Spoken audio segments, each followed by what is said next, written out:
what I would do growing up in Pittsburgh is, as a cheap form of entertainment, is I would find some private time for myself where I was by myself, put on my headphones, listen to some music, usually some classic rock or heavy metal or top 40 or whatever is going, and just lose myself in my own imagination, lose myself in my own fantasy world.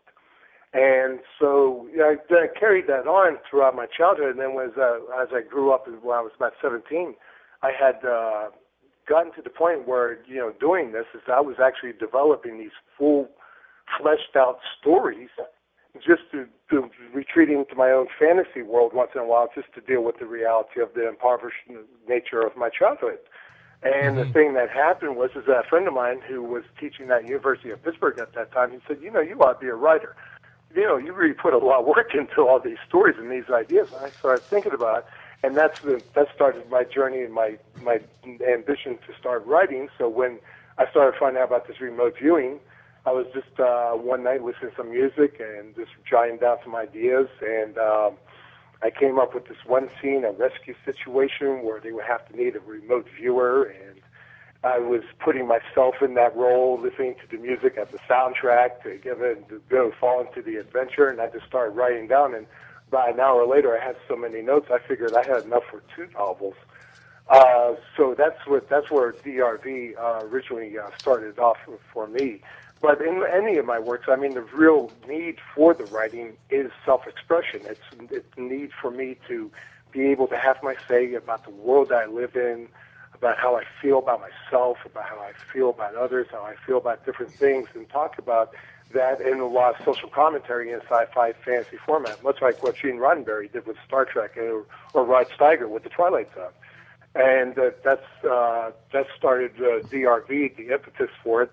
Then I got the USC writing program in 2002, and it was time for us. It's kind of daunting the second year because you are expected to write a full-length feature screenplay.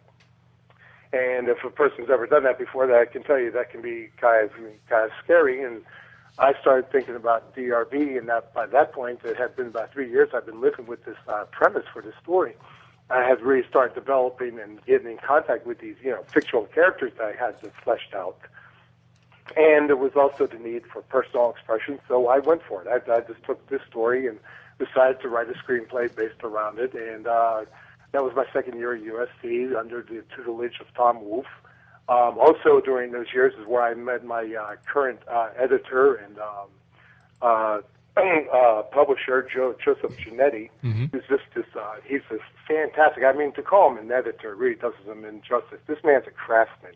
What he can do with the work, what he can do with any literary work, he can look at it, he can find the value in it, he can wipe away all the extraneous and all the raw the coal and carbon to get to the true diamond, the true heart of the work. I mean, the man's a master at that, and I'm just so blessed to have him as a friend, as a mentor, as a craftsman who really is responsible for the final polish for DRV.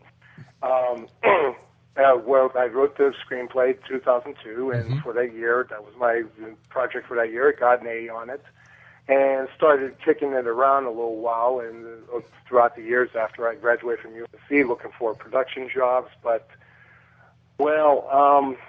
that became a little bit of a problem since that I hadn't started college until the tender age of 33, because I couldn't afford to go in earlier in life. So when I graduated, I was 38 years old, looking for PA jobs, production assistant jobs, and couldn't find anything, only later to find out about 2 years later that the WGA, the Writers Guild of America, West Coast, won a huge class action lawsuit against a number of studios and talent agencies in the Los Angeles area based on age discrimination. And so that, as I will learn later, was the main reason why I was having so much trouble finding work.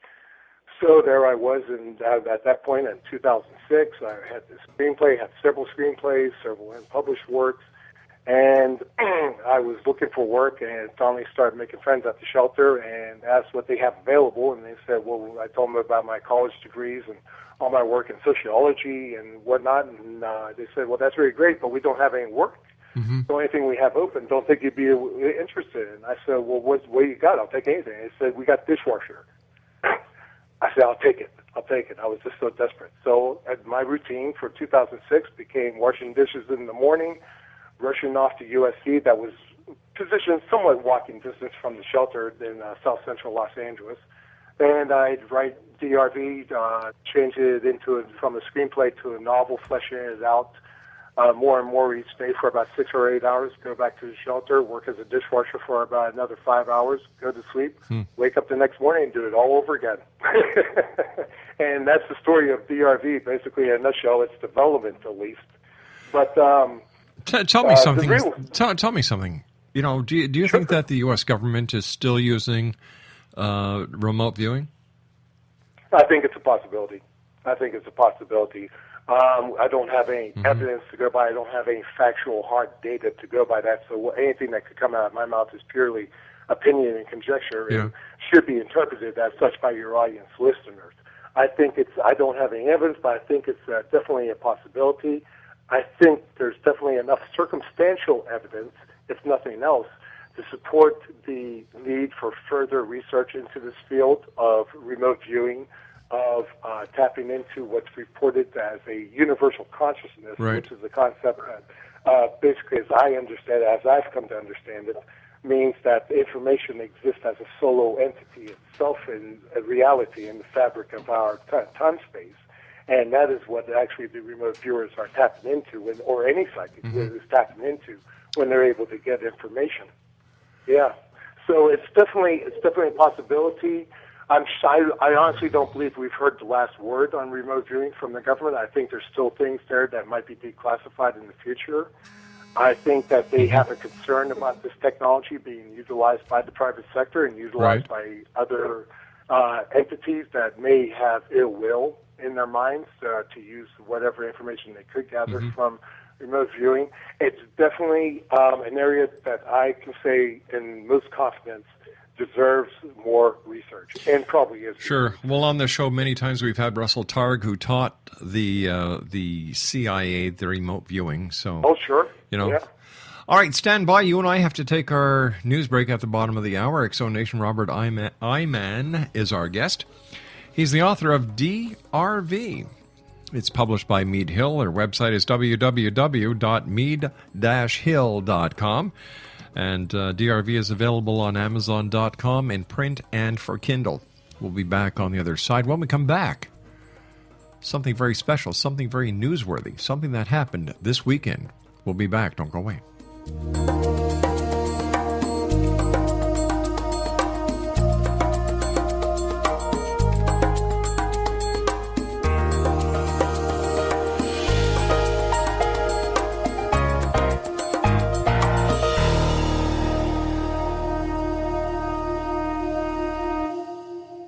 Are you considering calling a psychic to read your situation?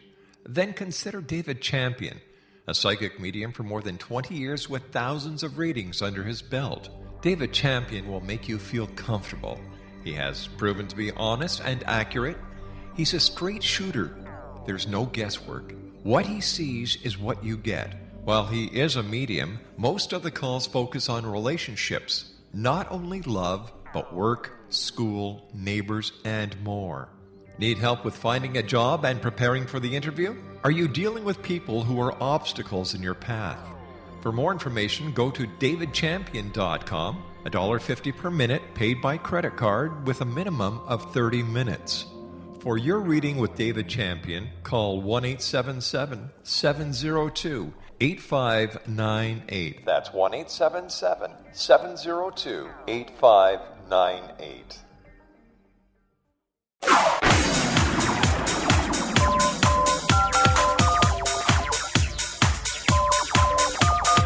Now you can dial in to listen to the X-Zone Radio Show from anywhere in the world with Rob McConnell 24/7, 365 by dialing 213-401-0080. That's 213-401-0080. If you have a mobile phone or landline, the X-Zone Radio Show with Rob McConnell is now at your beck and call at 213-401-0080. That's 213-401-0080, 24/7, 24/7/365.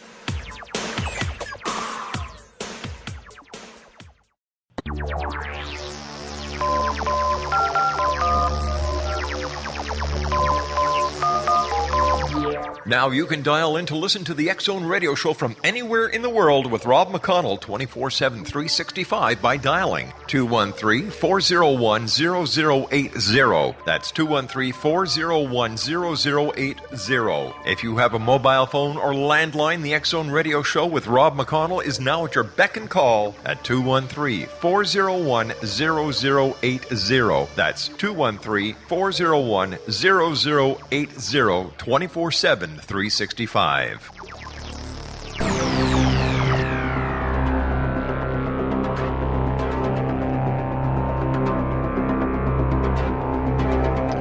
Welcome back, everyone. This is the X-Zone. I am Rob McConnell, coming to you from our broadcast center in Hamilton, Ontario, Canada. Worldwide toll-free 800-610-7035. Email xzone@xzoneradiotv.com. On all social media sites, X-Zone Radio TV, and our website, www.xzoneradiotv.net. Our guest this hour is Robert Iman. We're talking to Robert about his book entitled DRV. It's published by Mead Hill, and their website is www.mead-hill.com. And DRV is available in print and available for Kindle on Amazon.com. Robert, before we started the interview tonight, you were telling me about something very strange that, let me just lay this scene out. This past weekend in Las Vegas, a man and a woman entered a pizza parlor where two members of the Las Vegas police force were sitting down having their lunch. They weren't on a call. They had no reason to expect anything wrong. However, they were both killed. The suspects then walked across the street, walked into a Walmart where they killed one person. Responding officers, came down, and there was a gun battle that ensued. The female suspect killed the male suspect, then took her own life. Robert, these people lived not very far from you. Actually, 5 doors down from my apartment, to be precise. In the same apartment building. I had seen these two for the last, maybe 6 months around the apartment building, hanging out and living. And it was always kind of weird with them because they were always by the main staircase for our building, for the second floor, chatting with someone. And to me, these two, they always sound like they were encyclopedia salesmen. They always sounded like they were pitching or peddling some sort of crazy ideology about conspiracies or the government's all out to get us, out to do this. So I just avoided them. I didn't even talk to them. I maybe said hi to them once or twice. And so there I was yesterday, Sunday afternoon, just enjoying my afternoon, hanging around the house, getting ready to make dinner.